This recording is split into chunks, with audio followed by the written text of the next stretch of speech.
Hey guys, namaste and welcome to Hit TV. Das కా దమ్కి విశ్వక్ సేన్ నటించిన తాజా చిత్రం గామి ట్రైలర్ వచ్చేసింది. మొదటి షాట్ నుంచి చివరి షాట్ వరకు ఎంతో ఆసక్తిగా సాగింది. కార్తిక్ సబరీష్ శ్వేత నిర్మించిన ఈ సినిమాకు విద్యాధర్ దర్శకత్వం వహించాడు. ముందే విడుదల చేసిన టీజర్ ప్రేక్షకులకు రీచ్ అయ్యింది. మంచి స్పందన వచ్చింది. ఇప్పుడు వచ్చిన ట్రైలర్ సినిమాపై మరింత అంచనాలను పెంచేసింది. ట్రైలర్ లో చూస్తే హీరో ఒక సమస్యతో బాధపడతాడు. ఆ సమస్య నుంచి బయటపడడానికి 36 ఏళ్లకి ఒకసారి హిమాలయాల్లో ఒక శిఖరంపై అరుదైన పూలు పూస్తాయి. వాటి కోసం హీరో ప్రయాణమే గామి అని ట్రైలర్ చూస్తే అర్థమవుతుంది.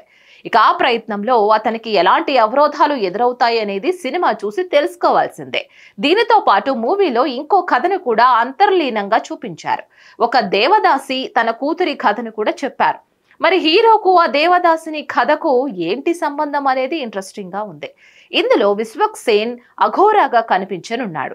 కాశీలోను హిమాలయాల్లోనూ చిత్రీకరణ జరిగింది. ఇందులో బ్యూటీ చాందిని చౌదరి నటించింది. విశ్వక్ సేన్ మాస్ ఇమేజ్ కు భిన్నంగా తెరకెక్కిన గామి చిత్రం మార్చి 8వ తేదీన ప్రేక్షకుల ముందుకు రానుంది.